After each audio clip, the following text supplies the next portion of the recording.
Assalamualaikum warahmatullahi wabarakatuh. Bismillahirrahmanirrahim.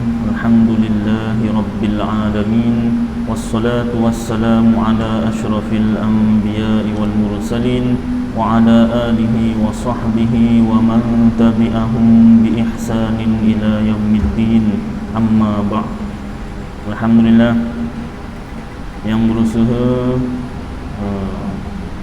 timbalan mufti kita katanya ada yang berusaha mengurusi masjid, yang berusaha Tuan Timbalan pengurusi masjid, yang dihormati barisan AJK Masjid, tuan-tuan imam, tuan-tuan Bilal, tuan-tuan haji, puan-puan hajah, muslimin muslimat yang dirahmati Allah Subhanahu wa taala. Alhamdulillah, syukur pada Allah, takdir Allah yang sejak azali Allah taala zahirkan, Allah taala jadikan kita dapat sama-sama sambung belajar ataupun ulang kaji ilmu tauhid khasnya dan ilmu agama yang lain amnya. Seperti biasa, kita mulakan dengan wirdul Imam Ali ibn Abi Bakr As-Sakran. A'udzu billahi minasyaitonir rajim. Bismillahirrahmanirrahim. Allahumma inni ihtattu bidarbillah tuluhu ma sya'allah kufluhu la ilaha illallah babuhu Muhammadur Rasulullah sallallahu alaihi wasallam saqafuhu la hawla wa la quwwata illa billah al-aliyyil azim ahata bina min bismillahirrahmanirrahim alhamdulillahi rabbil alamin ar-rahmanir rahim maliki yaumiddin iyyaka na'budu wa iyyaka nasta'in ihdinas siratal mustaqim siratal ladzina an'amta 'alaihim ghairil maghdubi 'alaihim waladdallin.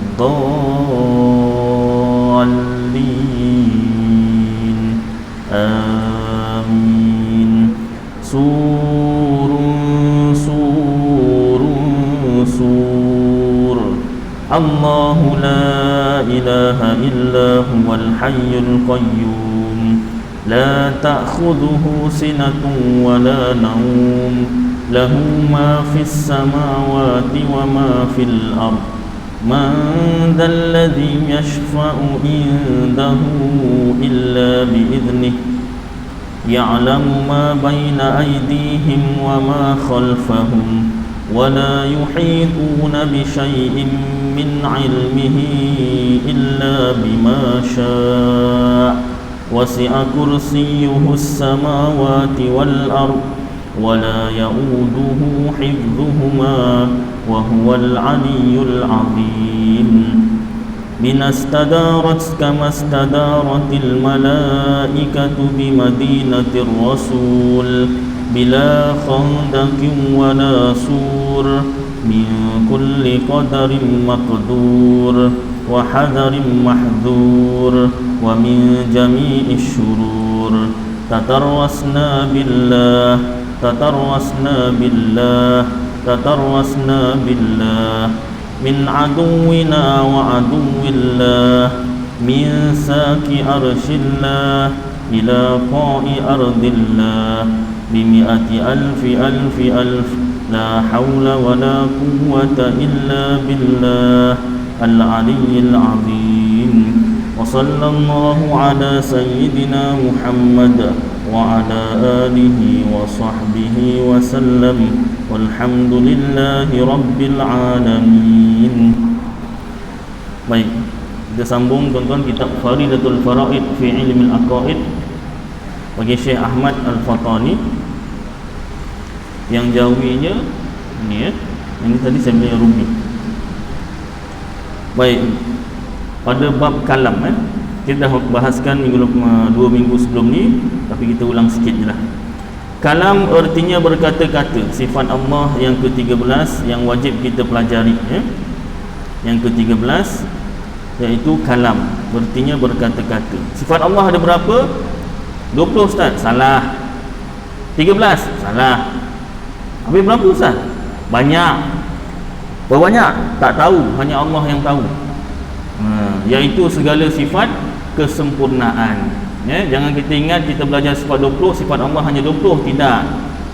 Sifat Allah ada banyak, iaitu segala sifat kesempurnaan. Ada berapa banyak? Hanya Allah yang tahu. Habis kenapa belajar 20? Itu yang ada daripada Quran dan hadis. Malah 99 nama Allah itu pun sifat-sifat Allah. Habis kenapa tak belajar 99 tu sekali? 20 aja tak faham. Tapi bukan sebab itulah. 99 tu sebab dah termasuk dalam yang 20 sifat. Baik. Yang ke-13, kalam artinya berkata-kata, iaitu sifat yang sedia. Sedia maknanya tiada permulaan, yang berdiri pada zat Allah Ta'ala. Dia tu sifat, bukan zat. Zat Allah tu diri Allah Ta'ala. Dia sifat, dia perlukan zat. Yang menunjukkan ke atas kalian yang wajib. Apa tugas kalam? Iaitu menunjukkan ke atas kalian yang wajib. Wajib apa? Wajib akal, iaitu Allah Ta'ala dan segala sifat-sifatnya. Yang harus kat sini harus akal, iaitu segala makhluk, yang boleh ada dan boleh tiada, makhluk lah. Dan yang mustahil kat situ, mustahil akal, iaitu syarik atau sekutu atau kawan bagi Allah Ta'ala.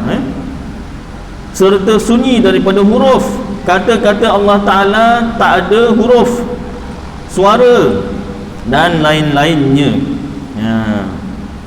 25, nota kakinya situ, katanya dan lain-lainnya seperti segala baris dan dahulu kemudiannya. Tak ada huruf, tak ada suara, tak ada dahulu, tak ada kemudian, tak ada mula, tak ada akhir lah.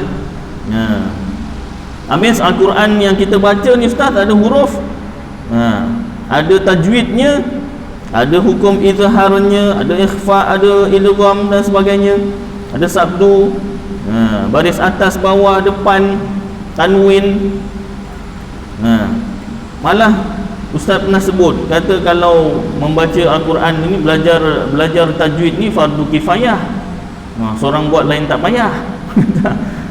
Bukan seorang buat lain tak payah, wakil seorang, tapi janganlah seorang aja yang belajar, biar ramai-ramai, sebab yang belajar yang dapat pahala, yang tak belajar ya tak dapat pahala lah. Walaupun ilmu tajwid itu mempelajarinya, hukum mempelajari ilmu tajwid itu fardu kifayah, tetapi membaca Al-Quran dengan bertajwid fardu ain. Kenapa macam tu Ustaz? Kenapa tak diwajib fardu ain aja terus hukum baca mempelajari tajwid? Sebab ada orang dia tak belajar tajwid pun dia boleh baca betul. Mungkin saya Ustaz, awak ni dah belajar tajwid pun baca tak betul, jangan perasan. Kemungkinan orang Arab, kemungkinan orang Arab tak belajar pun boleh baca betul.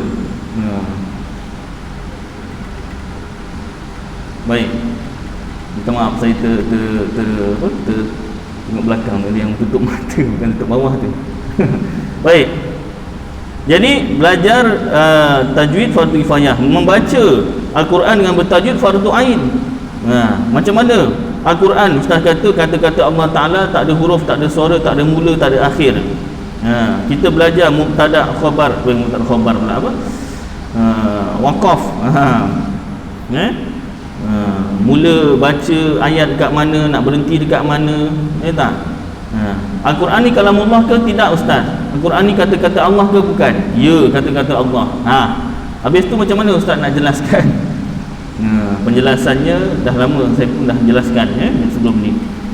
Kata-kata Allah yang pada zat Allah Ta'ala tak ada huruf, tak ada suara, tak ada mula, tak ada akhir, malah tak ada bahasa pun.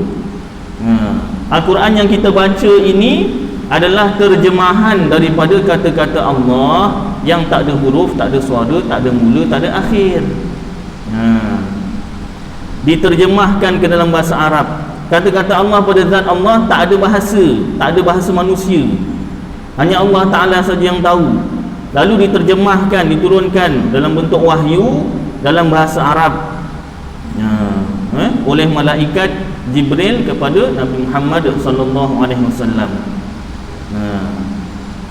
Maka kenapa tak disebut Quran yang kita baca tu sebagai makhluk? Kenapa? Sebab jika dikatakan Quran yang kita baca tu makhluk, sebab dia tu daripada kertas, dibuat daripada pokok lah kan, kertas daripada pokok, ada tulisan, ada bahasa Arab, ada tajwid, kalau dibacakan ada suara, ada mula, ada akhir. Kenapa tak cakap itu makhluk? Kerana takut ada orang salah faham. Bila kita kata Al-Quran yang kita baca tu makhluk, nanti dia ingat bukan semua orang belajar. Kalau orang yang tak belajar, nanti dia ingat Al-Quran yang kita baca tu bukan kata-kata Allah, itu rekaan manusia. Dek, kerana takut ada orang berfikiran begitu, maka ulama mempertahankan Al-Quran kalamullah. Al-Quran tu kata-kata Allah. Cuma dalam majlis ilmu dijelaskan, memanglah Quran tu, kitab Al-Quran tu makhluk, dia tu kertas. Tapi mulialah, bukan sebarang kertas, dimuliakan. Nak pegang kena ada wudu, wajib ada wudu, wajib bersuci daripada hadas kecil besar. Tetapi dikatakan Al-Quran itu jangan dikatakan makhluk, dek, kerana nak selamatkan orang yang berfikiran macam ni. Orang yang berfikiran bahawasanya kalau kita dikatakan Al-Quran yang dibaca itu makhluk, nanti dia ingat makhluk tu kan yang diciptakan, yang dijadikan. Jadi nanti dia ingat Al-Quran yang ini bukan kata-kata Allah yang pada zat Allah Ta'ala, rekaan.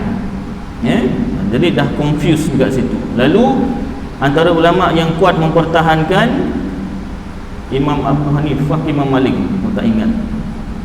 Dalam kitab Aqidatul Najin ada kisahnya tu, mempertahankan sampai bermati-matian bahawasanya Al-Quran jangan dipanggil makhluk. Al-Quran kalamullah. Al-Quran kalamullah.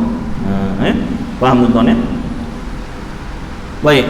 Jadi kata-kata Allah tak berhuruf, tak bersuara, tak ada mula, tak ada akhir, yang terdapat pada segala sifat berkata-kata yang baharu, macam bahasa manusia. Malah masa saya belajar UKM dulu, saya ambil pengajian bahasa Melayu, pensyarah saya kata ada 5,000 lebih bahasa kat dunia ni, tapi banyak yang dah pupus lah. Ada satu bahasa ni kita kalau sebut kan hembus nafas kan, A sampai Z tu hembus nafas, tak? Betul tak? Ke ada yang sedut? Tak ada kan, hembus semua kan. Tapi ada satu bahasa ni, tak tahu bahasa apa, lupa lah, Swahili ke apa, tak ingat lah. Dia punya bahasa sedut. Macam mana nak menggayakan tak tahu. Kalau bahasa Melayunya tu nak sebut saya tu disedut, bukan dihembus. Ada bahasa macam tu, macam-macam bahasa, bahasa makhluk lah. Nanti boleh search lah kat internet kalau ada lagi. Baik.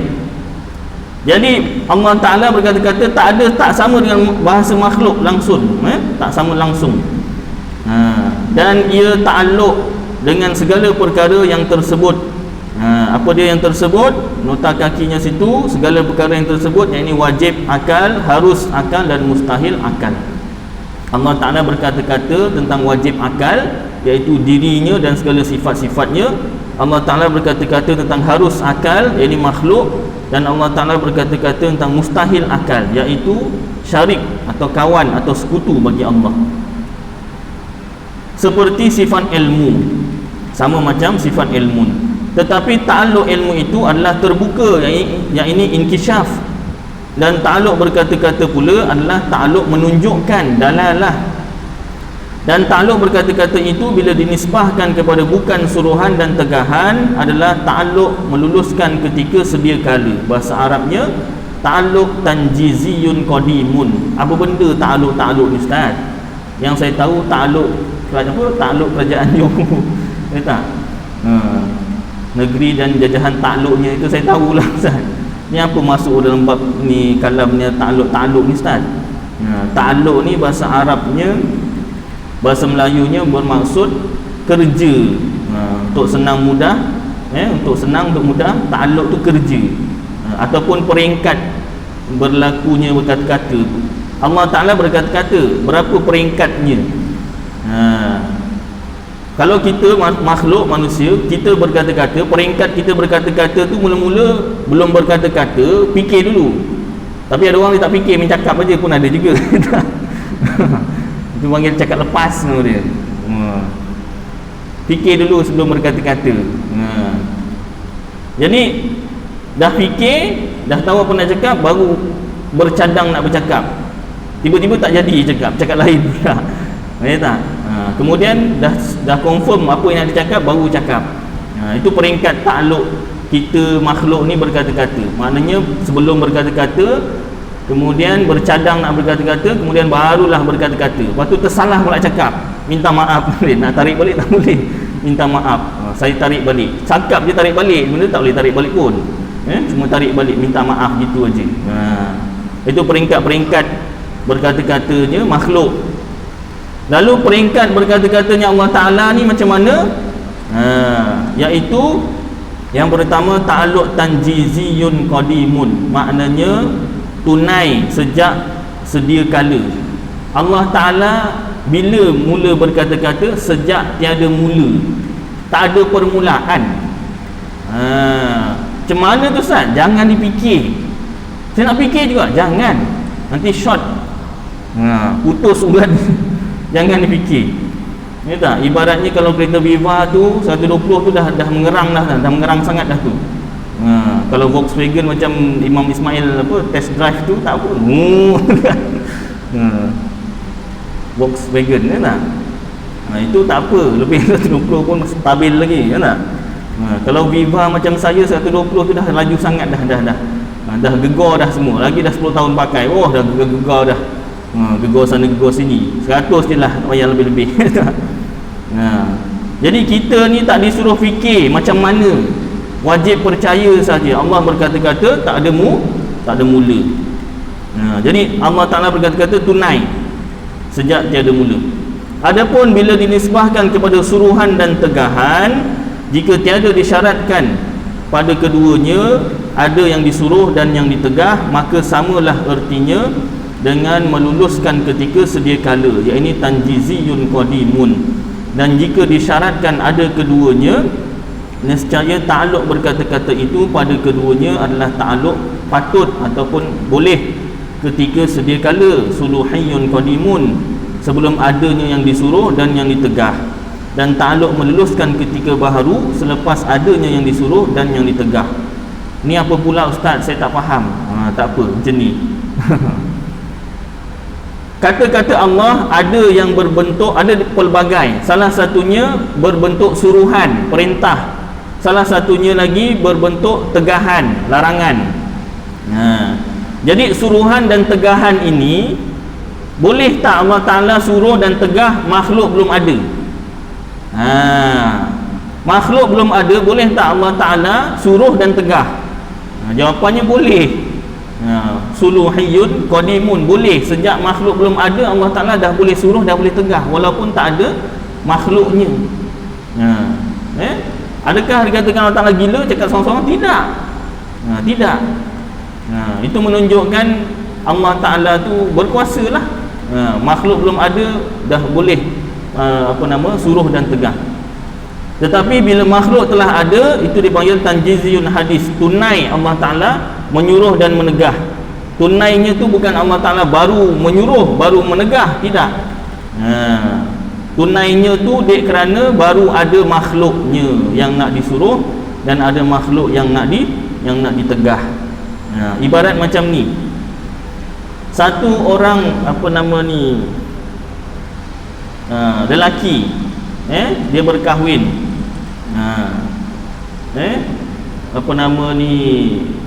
belum ada anak, berkahwin tapi belum ada anak.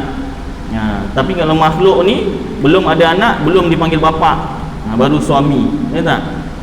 Kalau dah ada anak nanti baru dipanggil bapa. Berbeza dengan Allah Ta'ala. Allah Ta'ala belum ada makhluk, dia sudah boleh suruhan dan tegahan, boleh menyuruh dan menegah. Perbezaan tak sama. Allah Ta'ala tak sama dengan makhluk lah.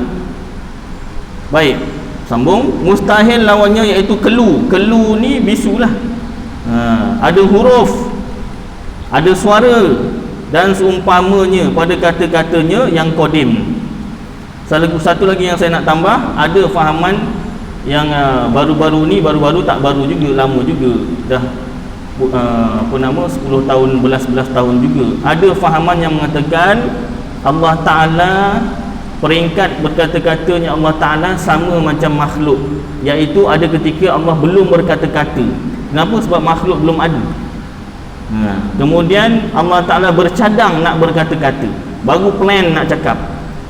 Kemudian barulah Allah Ta'ala berkata-kata. Makhluk ada, barulah Allah Ta'ala berkata-kata, baru start bercakap. Hati-hati.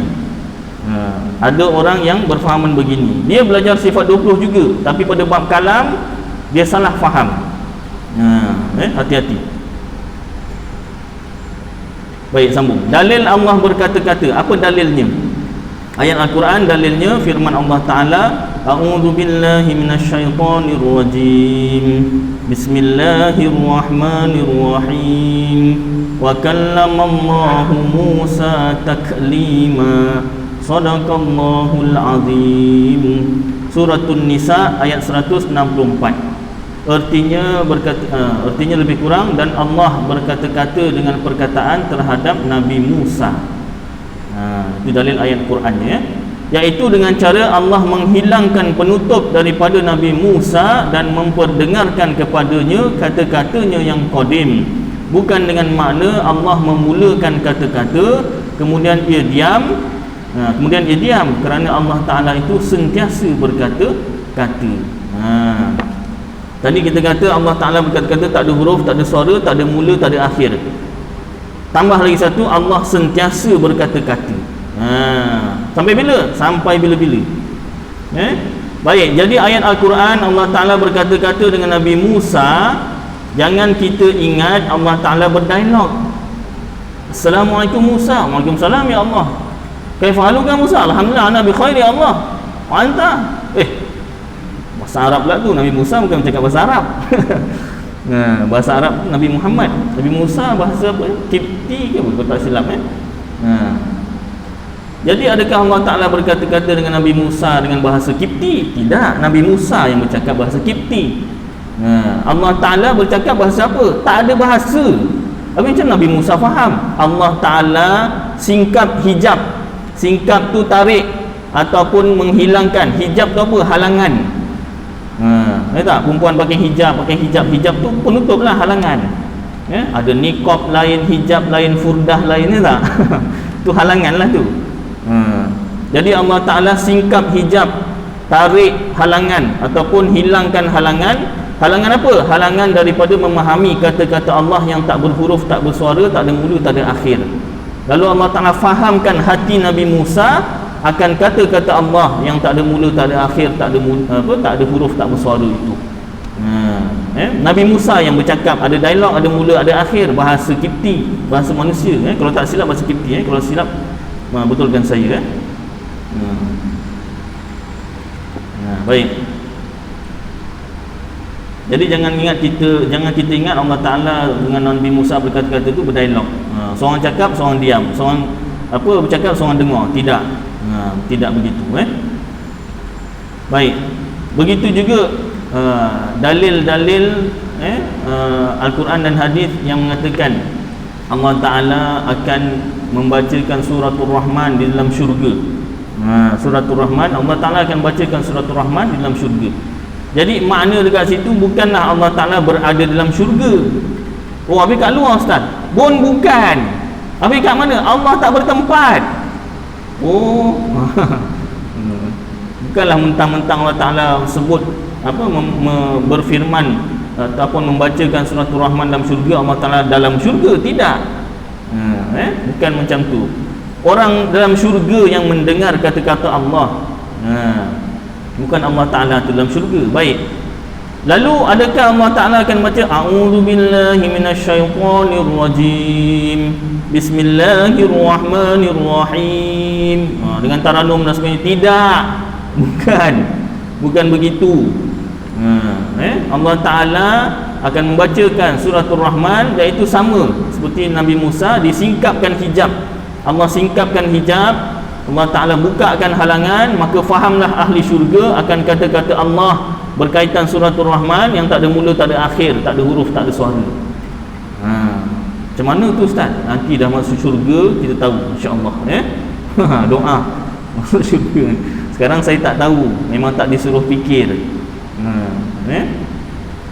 Wajib percaya sahaja.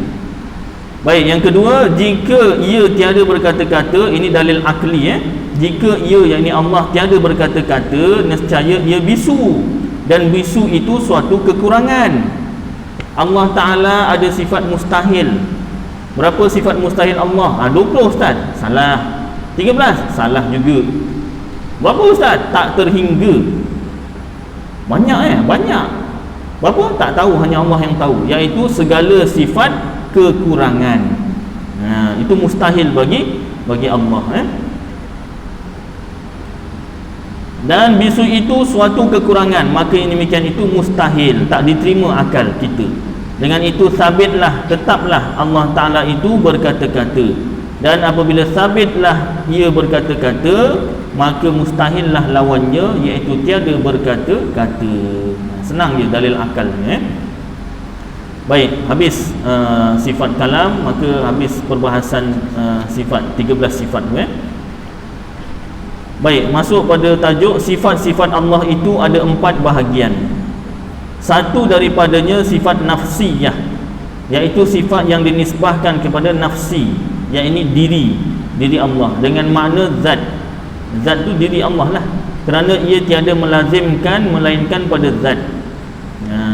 Apa sifat nafsiyah? Iaitu sifat wujud. Nanti diterangkan. Ni kalau ada papan putih saya lukiskan rajah. Sifat Allah tu pecah 4 bahagian. Ini tak ada papan tulis ataupun PowerPoint pun saya tak bawa. Tuan-tuan bayangkan aja lah. Bayangkan aja. Baik, yang kedua, 5 sifat selepasnya ialah sifat-sifat salbiyah. Salab itu bermakna nafi. Siapa nama? Salbiyah. Salbiyah ni bahasa Arab maknanya apa? Menolak, menafikan aja. Ni tak, ni tak. Jawapannya no je. No.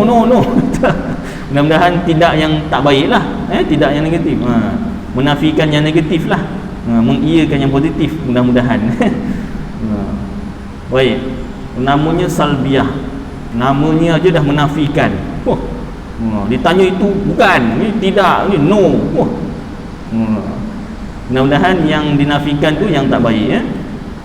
Kerana tiap satu daripadanya menafikan kekurangan daripada Allah Ta'ala. Nanti dibahaskan, iaitu sifat kidam, baqa', mukhalafatuhu ta'ala lil hawadith, qiyamuhu binafsihi, wahdaniyah. 5 itu sifat salbiyah. Yang ketiga, apa yang dia tolak? Menolak lawan baginya lah. Kidam, sedia, menolak bagi ada permulaan. Kidam, wujud kidam. Baqa', kekal, menolak adanya kebinasaan. Mukhalafatuhu ta'ala lil hawadith, tak sama Allah Ta'ala dengan yang baharu ataupun dengan makhluk, menafikan kesamaan dengan makhluk. Qiyamuhu binafsihi, berdiri Allah Ta'ala dengan sendiri. Allah Ta'ala menjadikan atau mentiadakan seorang diri, tak ada perlukan kawan, tak perlukan pertolongan. Itu menafikan pertolongan ataupun kawan. Wahdaniyah, esa Allah Ta'ala, iaitu esa pada zat, sifat dan perbuatan. Menafikan ada bilangan pada dirinya, pada zatnya, menafikan ada bilangan pada setiap sifat-sifatnya, dan menafikan ada yang lain daripadanya yang menjadikan atau mentiadakan. Maknanya hanya Allah yang menjadikan atau mentiadakan sesuatu. Kalau kita ulang kaji balik, sifat wahdaniyah tu zat, esa Allah Ta'ala pada zat, sifat dan perbuatan. Esa Allah Ta'ala pada perbuatan, maknanya apa dalam kitab-kitab tauhid? Hanya Allah yang ada perbuatan yang memberi kesan dari segi hakikat tauhid, kejadian sebenar. Selain Allah tak ada perbuatan yang memberi kesan dari segi hakikat tauhid. Malah dalam kitab Tahqiqul Maqam diingatkan oleh ulama, jangan kau sebut ada kuasa yang ada kuasa yang tak sama dengan kuasa Allah. Jangan kau sebut macam tu. Kenapa? seolah-olah selain Allah Ta'ala tu ada kuasa, cuma tak setanding Allah sahaja. Jangan kau sebut macam tu. Kerana yang berkuasa hanya Allah. Tak? Kan kalau ada dekat TV kan ada cerita-cerita pendekar lah apalah kan. Lihatlah kuasa syaitan melawan kuasa Tuhan. Kuasa yang yang jahat melawan kuasa Tuhan. Maknanya selain Allah Ta'ala tu, iaitu syaitan dan kuasa-kuasa jahat tu ada kuasa lah, cuma tak sama dengan kuasa Allah sahaja. Ulama kata jangan cakap macam tu, kerana mengertikan, menunjukkan bahawasanya selain Allah tu ada kuasa, cuma tak kuat aja. Tak, ulama kata tak, yang berkuasa hanya Allah. Adapun iblis, syaitan sebagainya tu nampak ada kuasa pada zahir itu pada zahir pandangan mata kasar saja. Allah Ta'ala juga yang gerakkan dia. Dia tu pun makhluk Allah Ta'ala. Bertepatan dengan rukun iman, tak? Baik buruk daripada Allah Ta'ala. Yang baik Allah Ta'ala yang jadikan, yang buruk juga Allah Ta'ala yang jadikan. Baik, itu ulang kaji sikit lah. Yang ketiga, 7 sifat selepasnya ialah sifat-sifat ma'ani, kerana ia beberapa makna yang berdiri pada zat Allah Ta'ala, iaitu kudrat, iradat, ilmun, hayat, sama', basar, kalam. Inilah 13 sifat serta lawan masing-masing dan dalilnya yang wajib kita mengetahuinya secara terperinci pada kaul yang pertama, pendapat yang pertama, iaitu kaul yang rajih, pendapat yang kuat, iaitu kaul Imam Asy'ari. Imam Abu Hasan Al-Asy'ari kata sifat yang wajib bagi Allah, yang wajib kita pelajari 13 sahaja.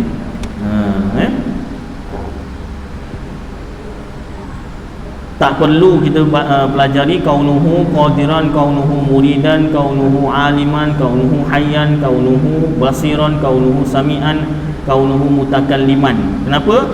Sebab sama, kedua-duanya sama. Tak perlu dipelajari lagi. Bila Allah Ta'ala ada sifat kudrat, dengan sendirinya keadaan Allah Ta'ala berkuasa lah. Ditafsirkan begitu. Berlainan pula dengan kaul yang kedua, iaitu pendapat yang kedua, kaulul qadi dan Imam Al-Haramain. Siapa dia? Iaitu 28, tengok nota kakinya.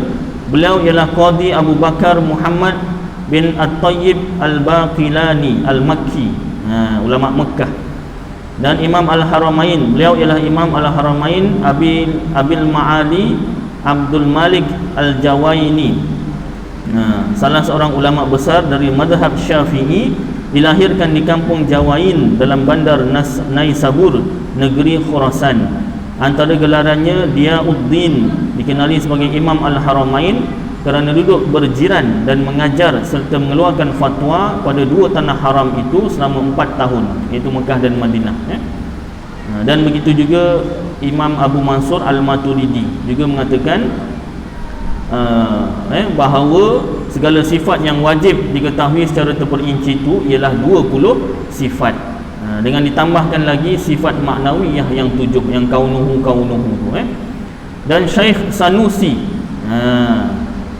nota kakinya situ 30, Imam Sanusi menjalani atas kaul ini, berpegang pada pendapat ini di dalam akidahnya yang terdapat pada kitab Matan Ummil Barahin, dan inilah kaul yang masyhur sekarang ini. Siapa dia Imam Sanusi? Beliau ialah Imam Abu Abdullah As-Sanusi, iaitu Muhammad bin Yusuf bin Umar bin Shu'aib As-Sanusi, nisbah kepada suatu kabilah di Morocco, dan digelarkan juga Al-Hasani, nisbah kepada Al-Hasan bin Abi Talib dari pihak ibu bagi ayahnya, dan digelarkan juga Talismani, nisbah kepada negeri Talisman. Dan beliau merupakan seorang ulama yang soleh, zahid dan ulama besar negeri Talisman. Dilahirkan kira-kira selepas tahun 830 Hijrah. Banyak karangannya. Baik. Itu Imam Sanusi juga berpendapat 20 sifat wajib.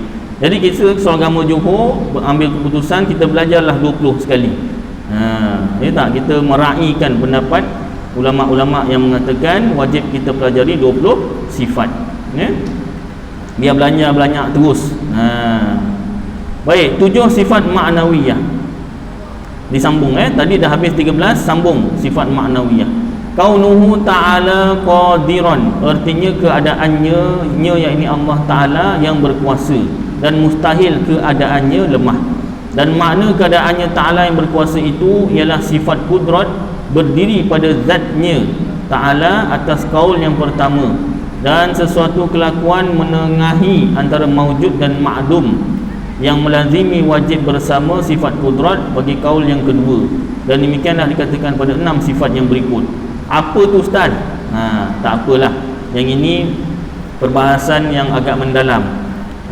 Iaitu bahawasanya Imam Abu Hasan Al-Asy'ari kata tadi, bila Allah Ta'ala bersifat kudrat, maka dengan sendirinya Allah Ta'ala keadaannya berkuasa.